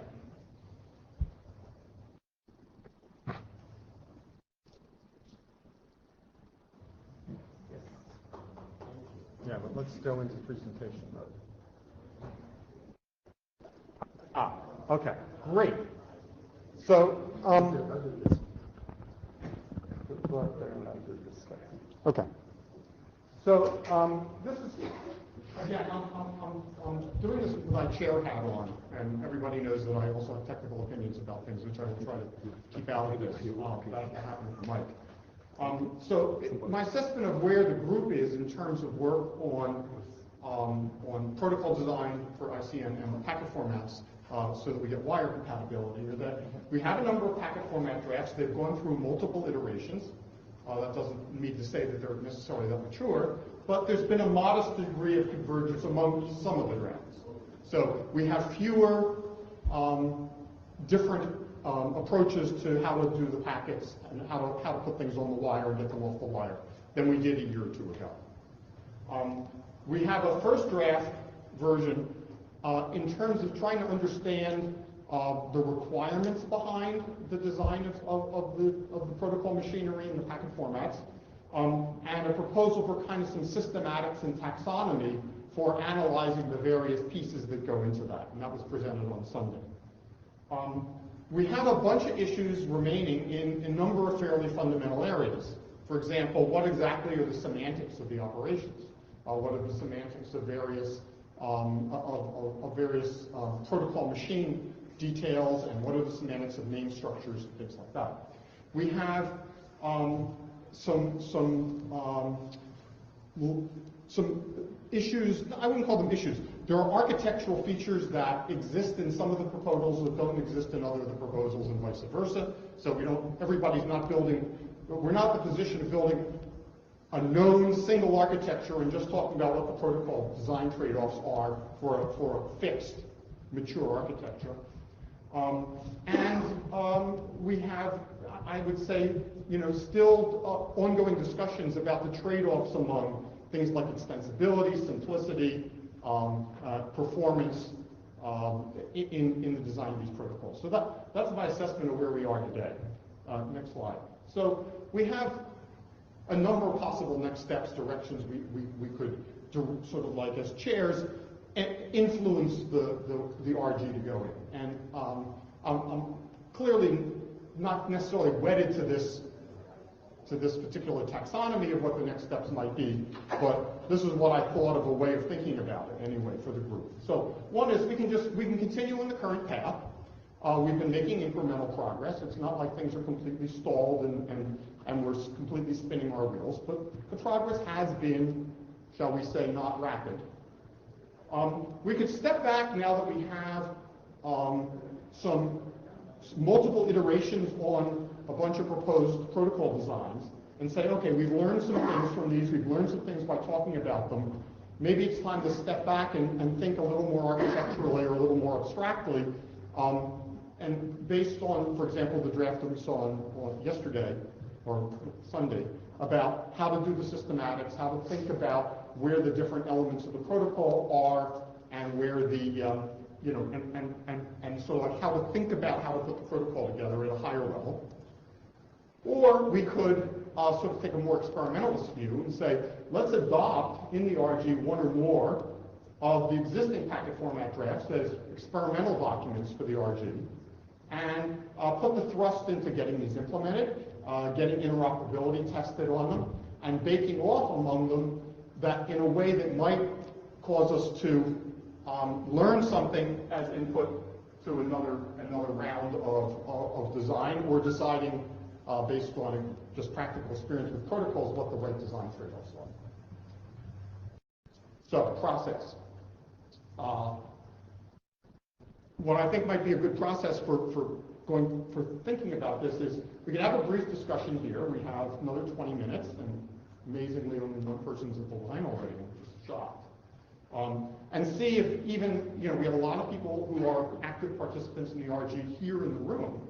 So if we have some rough consensus on an approach, that's something for the chairs to know. If the consensus is to continue on the current course, we don't have any new actions for anybody to take. We just, take the next few months, spin it again, come back in Prague and see where we are. If the consensus is to step back and get more thrust behind the requirements and the semantics work, then we need to solicit more volunteers to really dig in and work hard on that. Right? Otherwise, since we'll be holding up a bunch of practical work on that, I think that conceivably could become frustrating reasonably fast if we don't really put a lot of thrust behind that. And then if the consensus is to adopt one or more drafts, then we can propose specific drafts on the mailing list to say this should be one of the adopted experimental drafts that we actually work toward building interoperable implementations of and doing experiments of. So that's all I had to say, and this purpose here is to open the mic and see what people think the right way to go forward is. Thank you. What's the last slide? That's the last slide. By the way, even though I'm a chair, most people know me, I'm not much of a process person, so this was like really hard for me. All right, so open mic, folks. All right, I'm going to say something and I guess go back. I think we'll be doing a number of things in the group that is very interesting. We have good discussions, although sometimes it seems like we're a conference with a low barrier of entry instead of just a regular RG. But I think we have discussed the protocol for a while now. We have documents for a while, and we've agreed and had regular calls with companies and regular meetings with companies, including a number of special Icnrg meetings discussing this particular thing, where we're kind of in agreement now on most of the things. Granted, not everybody, but I would say that rough consensus we have. And I would like to, from your options that you have listed there, adopt the documents that we have right now for CCNS. In the last meeting that we had at Intern in Boston, if I recall correctly, the discussion turned into the fact that we are not required as a group to limit our adoption to one document and or protocol if required. I thought I was very explicit, it's one or more. Right. So I don't think there's any limit, but I think there's enough interest in the people in the room to agree on something and experimentally move forward.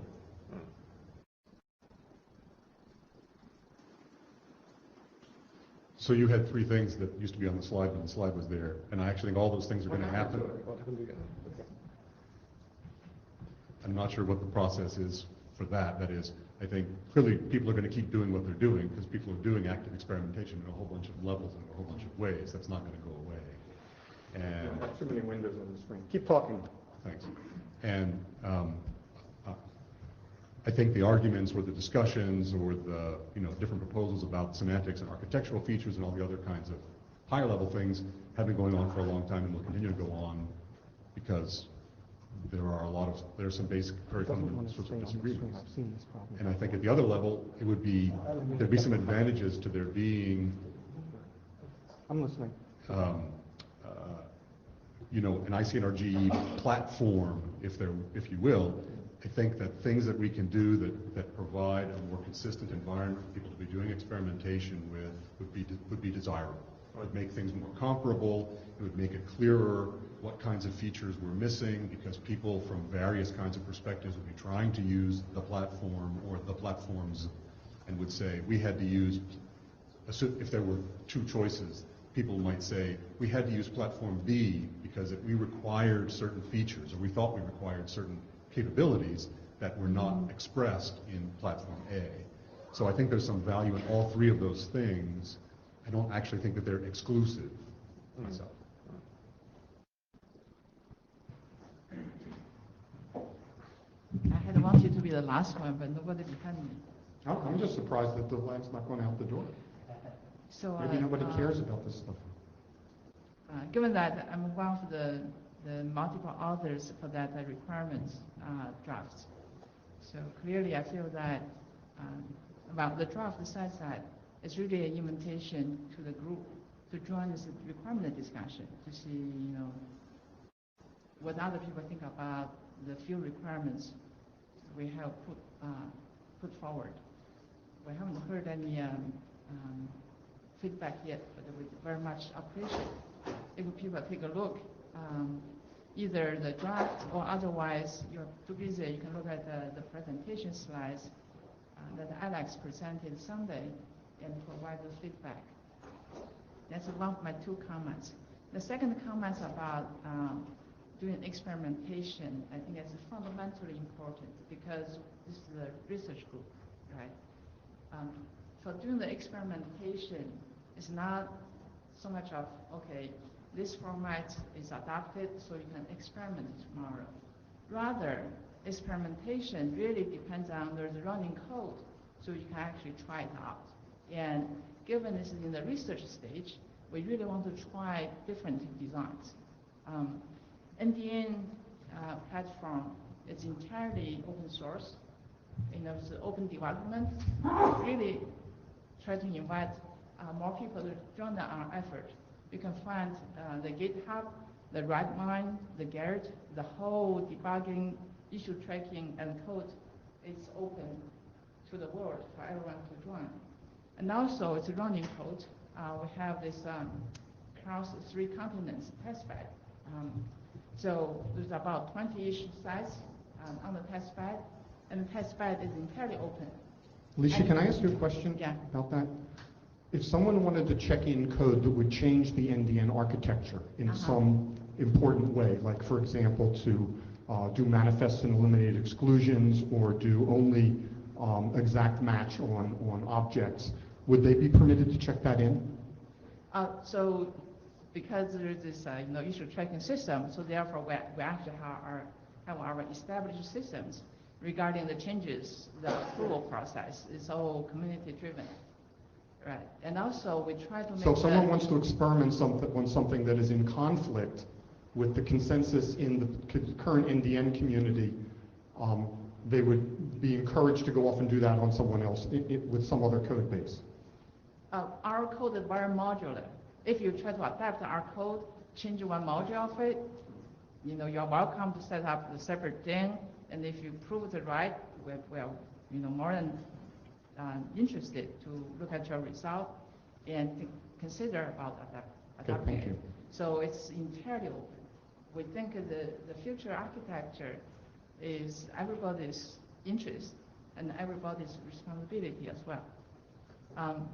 So there's some Tongji people, they have done some virtual machine migration tests because they hack a lot of traffic on the Indian test bed, but I think they learned something and we learned something as well.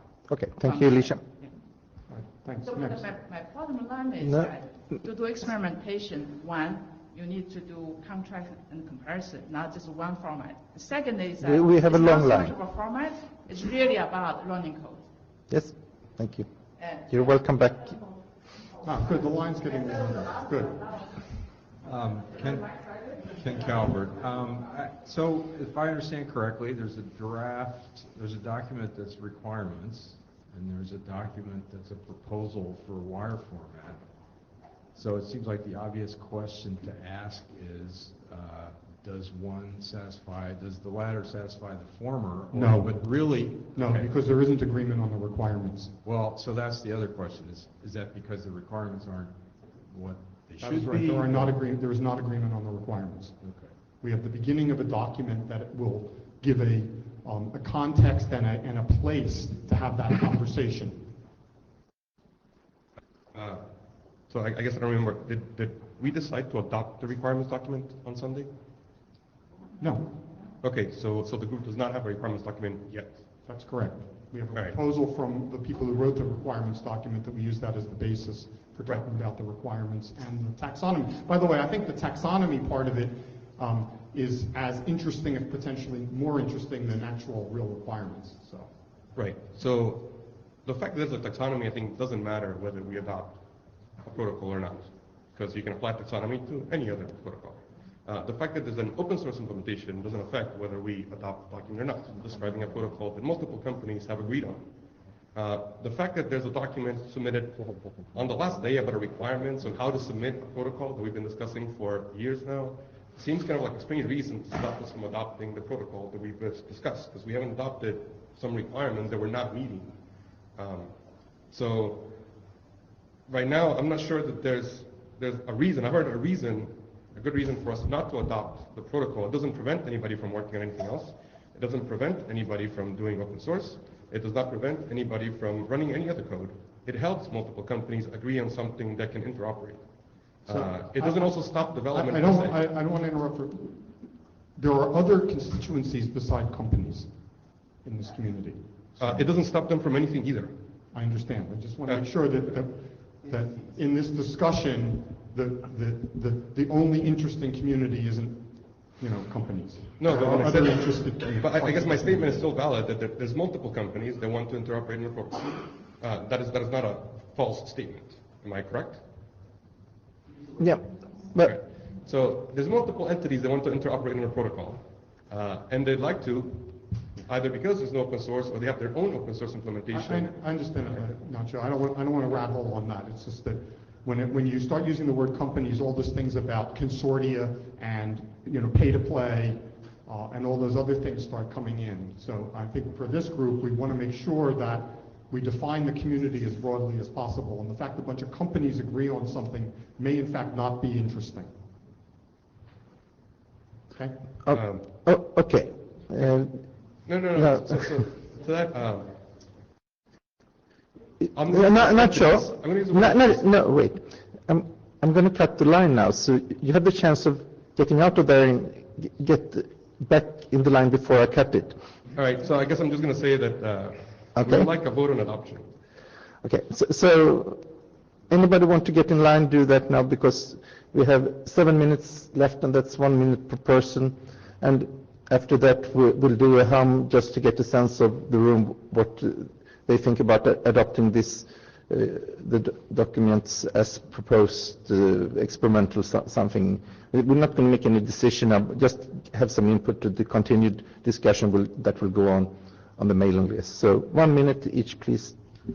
Glenn Scott, we had a list earlier, a set of slides talking about things we'd like for the group to work on, future stuff and other things like that. And I fear that if we don't get moving on some sort of adopted kind of packet format or some way to exchange stuff, those things are going to languish. I can see us perseverating on number 1 and number 2 for quite a while. So at the risk of summarizing a whole bunch of other stuff that's happening, I'll stop here. Okay. Yeah, Joe Scaragianis. I think the second step and the second bullet and the third bullet could be considered as combined. I think we should have first a better consensus on requirements and taxonomy, and then based on that we could try to either merge the drafts that we have, or try to say to work out most of the requirements that are there in the existing drafts and then adopt them. But I think if we cannot combine them, I think this is a good option. So would you say that it's like work on requirements and taxonomy should hold off the work on protocol formats? So should we wait until we have the requirements and taxonomy complete, or could that be done in parallel? In parallel. Uh-huh. Okay, Cedric sneaked up there. We'll see if you get time, but the line is definitely closed now. Okay. Ken Calvert. I just want to note that, well, I'm expressing skepticism about agreement on requirements because there's already been quite a bit of iterating. I mean, in general, I agree with that, the idea of stepping back and thinking about what you really need. But I think that's where having more experience with applications really helps. Okay, thanks. I think I agree with Ken that is understanding better the application requirement is really important. Also, it's not so much reaching agreement on the requirement, but rather we haven't even talked about requirements at all. I think that discussion is worthwhile to have. In the application patterns, the requirements, the evaluation metrics, those are the method issues that we should discuss, besides the specific package format. This is a research group. And I just follow up to say that I agree with Dave Warren entirely that this is a research group. Let's keep that in mind. Therefore, some companies try to have agreements on the format and go on with their implementation. It's perfectly fine. It doesn't have to be a research group. 10 seconds left. I just want to make sure that you can have your agreement, but it doesn't have to be an RG adopted thing. You can go out with your experimentation. Okay, thank you. So in terms of the requirements, I think that would be great to have a document where we can be clear on what we agree on and what we disagree on. Mark Moscow, by the way. In terms of experimental code that's running, I think that we should move forward with getting something adopted, and if we have 2 or 3 versions between MDN and other things, I think that's fine too in a research group. CCN Lite does execute the CCN Lite executes the CCN 1.0 protocols along with the NDN protocols. Park will be releasing, we did a binary release just recently, and we'll be doing an SDK release for universities and EDUs and all that in the very imminent future. So we will have a lot more code available. 5 seconds. Okay. So again, from my understanding, the fact that we adopt a document doesn't mean that it's what people need to implement or do. The fact that there's a requirement document seems actually the opposite of what the research group should do, because now you're defining the only things that we can do. So what if we want a protocol that doesn't meet the requirements? Is that not meeting to this group? So the fact that we're trying to have a document that determines what we can do or not seems against what IRTF should be doing, completely against.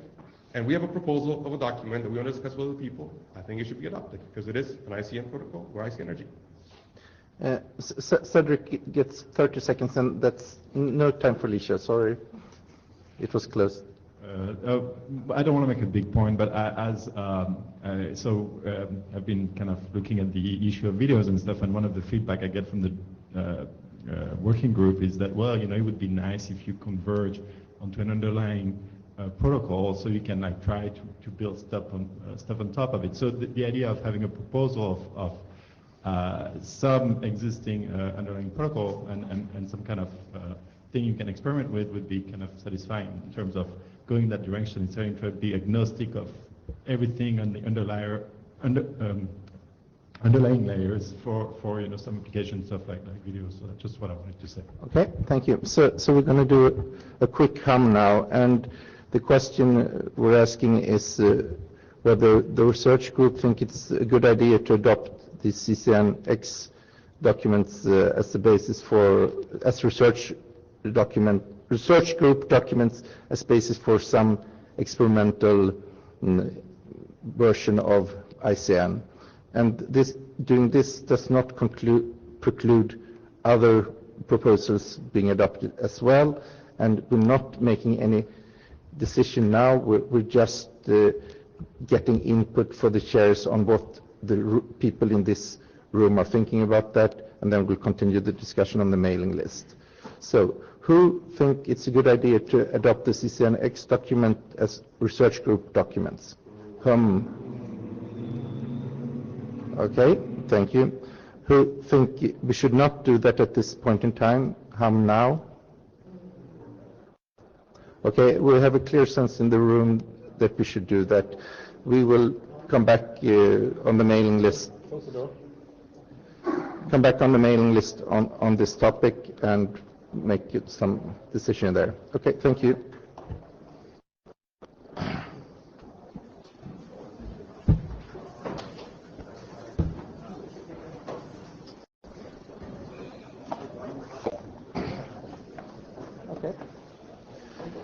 The second blue sheets, the blue sheets, where are those? Hey, how are you? See you a little bit?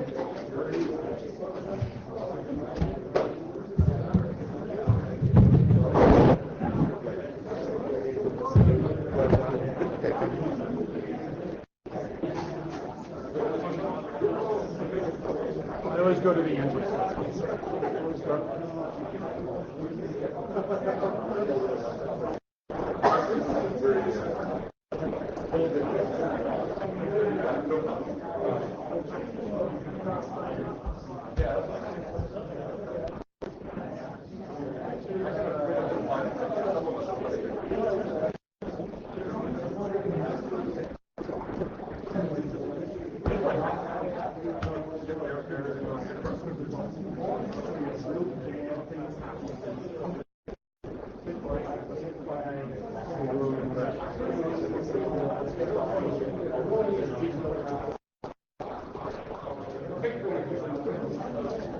See, is one of those waiting for you when you come into the room, or do you have to go down? Is a blue sheet waiting for you when you come into the room? Oh, they're all right there. Cool. Thank you. The other one.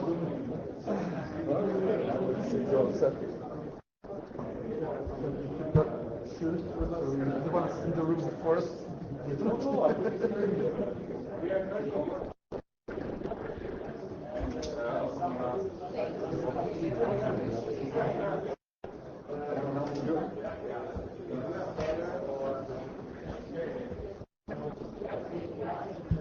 Hey, Dave. Long time. How have you been? Pretty good. Good. I'll get the other way in a second. Oh, no rush. Howard after. Oh, is this yours? Not the dongle I'm taking out, so thank you for... Okay.